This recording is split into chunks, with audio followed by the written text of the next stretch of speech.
When Superman and Lois premiered earlier this year, I created a video saying that Man of Steel didn't give significant meaning to its trucks. If you want the specifics, I encourage you to watch that video and to watch the Superman and Lois series because it's a promising show in a time when the Arrowverse seems so dire. To paraphrase myself from that video, there was no discovery scene, and so there was no relevance given to the trucks. We go from the Kryptonian ship entering the atmosphere to the waves crashing against the vessel used for one of Clark's many odd jobs. But unsurprisingly, the 4-hour epic gave us greater insights into Martha's relationship with the men in her life, through the use of the trucks she drives throughout the trilogy, and it did so without dialogue or flair. Yes, the D200 specifically existed within the theatrical cut of Justice League, but the additional scenes previously lost to us give the context to help us understand just how wrong I originally was. With the success I found while approaching Penelope Spheris for the Wayne's World video I did last week, I tried to reach out to Zack and Deborah Snyder for a simple yes or no question. Did Jonathan and Martha find Clark in the Dodge D200? That question is the framework for this entire essay. I wasn't able to strike gold, but he's in the middle of releasing a Netflix movie, so let's do some investigative journalism. There's an incredible amount of grief in the 3 DC movies that Zack Snyder directed, and while the Dodge D200 doesn't show up in Batman v Superman, there's some real development with Martha's vehicles. While her husband is still alive, they own at least 3 family vehicles together: the Jeep Grand Wagoneer, the red Dodge Ram, and the blue Dodge D200. Noticeably, after Jonathan's death, the wagon isn't seen again. That's for good reason, even aside from it getting totaled during the tornado. A moment of affection between Ma and Pa Kent was shared by the D200 as Jonathan was envisioning a heroic future for their son, but for the most part, during the modern times of the movie, the vehicle primarily showcased on the Kent property, again, during Man of Steel, is the red Dodge Ram, which left the factory floor sometime between 1981 and 1985. This truck, presumably, becomes Jonathan's work truck between Clark's childhood and adolescence. We see the Dodge D200 parked in the scene, and later on, he's taking Clark at the same age to the shop in the red Dodge Ram. Later on down the line, this vehicle gets thrown through the house during a confrontation between Martha and General Zod. So she obviously can't use that anymore. And in the midst of all that in-movie chaos, Martha says something that will come to define myself as an uncle first, but then 3 years later as a father. It's only stuff, Clark. It can always be replaced. It's only stuff. Stuff can always be replaced. Honestly, that line had more impact than any other as I sat in theaters June 14th, 2013. So we've set the precedent that this house and these cars are replaceable. But the memories we tie to the stuff, that's when things get tricky. What happens when your home holds so many memories? What happens when those memories fuse themselves to field equipment, baseball mitts, toys, and even cars? After Jonathan's death, she doesn't try to salvage the Grand Wagoneer. Instead, she continues using her husband's work truck, holding him as close to her as possible. But then, what happens when a malevolent being throws it through the house? What does she have left? And then, after the death of Clark Joseph Kent and after leaving her stuff, the stuff that could always be replaced, she doesn't have much left to hold on to again. Having helped during the home moves of women beyond Martha's age, I've seen what uprooting all of that history can do. It's an incredibly difficult process that becomes more final as the move progresses. They want to hold on to as many things as they can, but as the day moves along, they come to realize that much of it is even more heartbreaking to take with them, that some things should get left behind. Putting the time, heck, what little money she had to preserve the celebration which made her a mother, this is true heartfelt love. Anyone who says different is wrong. Now, how do I know that this is the truck they found Clark in? I don't. Not truly. But the sleuthing which I could do gives me a solid 90% assurance. So what are my sources? I tried going to the director, but he's been gearing up for the coming release of his new movie, so I can't be bothered by a lack of response. Instead, we have a couple of behind-the-scenes images and novelizations that we can draw from, and I'll just list these out bullet point style. The junior novel lets us know that it's a dusty truck. We don't see the red Dodge Ram until Clark is in his early teenage years. We know Jonathan was working on the D200 when Clark was in early elementary. Then, to get a defined age, we can go to the casting, which tells us that elementary Clark is 9 years old and that early teenager Clark is 13.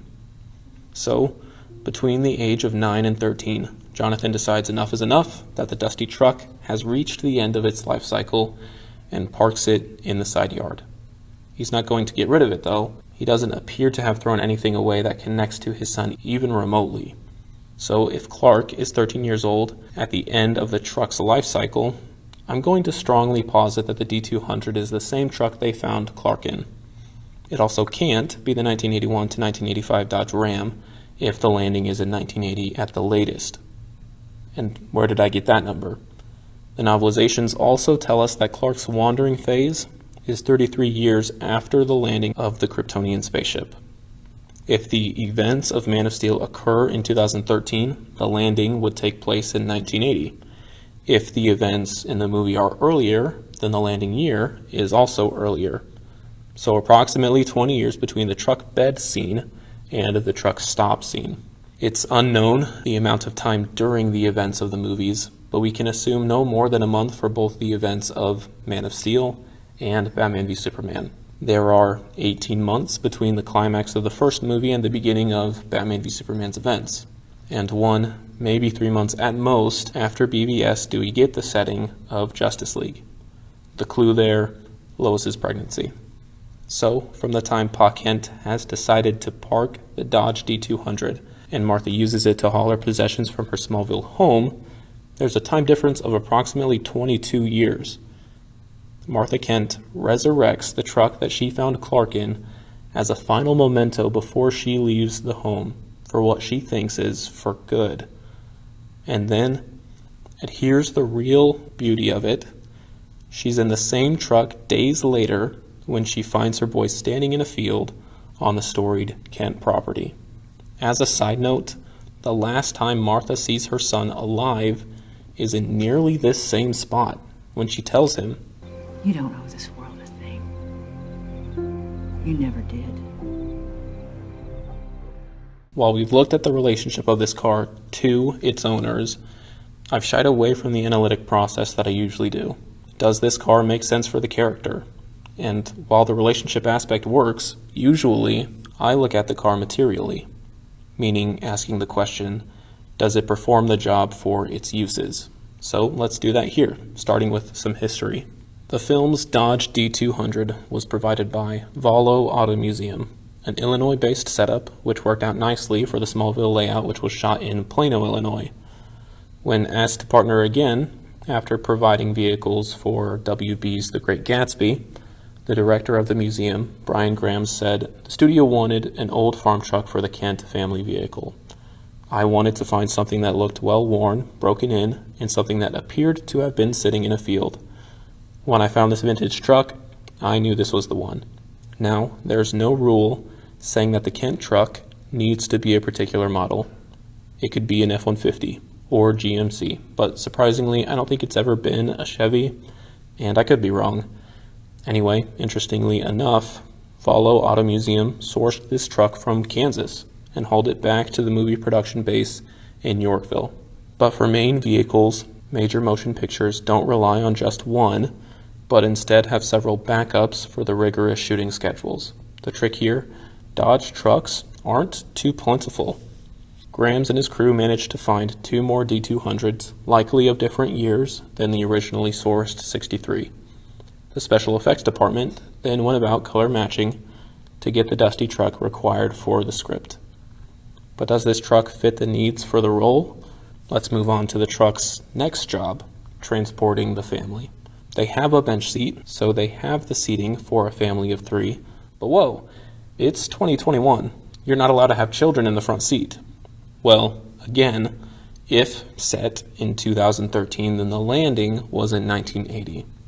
In Kansas, rigorous laws for child restraints weren't passed until 1989, after the fatal crash of a 3-month-old in a case of negligent child seating detailed in Watkins v. Hartsock. So even if unethical now, it would legally perform the duty of transporting the family. So as an actor, it's a great cast all around, but bringing this back to be the linchpin in the Smallville legacy was amazing for a return cast member. And then having all of those little moments, taking it from the property before leaving, using it to haul her life away, and then returning to find Clark in a Kent field, you just gotta love everything about this truck's return in Zack Snyder's Justice League. Usually this video answers the question, is this the right vehicle for the character? In many ways, the car is a prop. We see this in The Accountant. Christian Wolf drives a car devoid of any other meaning than to show his clients that he's a regular guy. Sometimes, the car has a relationship with its characters. Wayne's World does a great job of this with the Mirthmobile. But aside from the AMC Pacer, I've only ever analyzed the car as a prop. With only that in mind, and only Man of Steel to look at, I would stand by my original statement. But with the revelations from Zack Snyder, this truck has so much more meaning to this grieving mother. This truck is, without a doubt, the best vehicle for Martha Kent. And we should be able to get the full impact of this moment in the theatrical version. The truck is still in the cut, but we don't. We get 2 views in the field scene without the context of Martha leaving her home with it. I'm so grateful for Zack Snyder's Justice League. This video took a lot of time to germinate and write, and I wanted to do the truck proper justice. Hopefully you enjoyed it. If you did, hit the like button. If you have another car you'd like me to analyze, let me know in the comments below. Finally, make sure to subscribe because there's more content coming your way. Thanks again, and I'll see you all in the next one.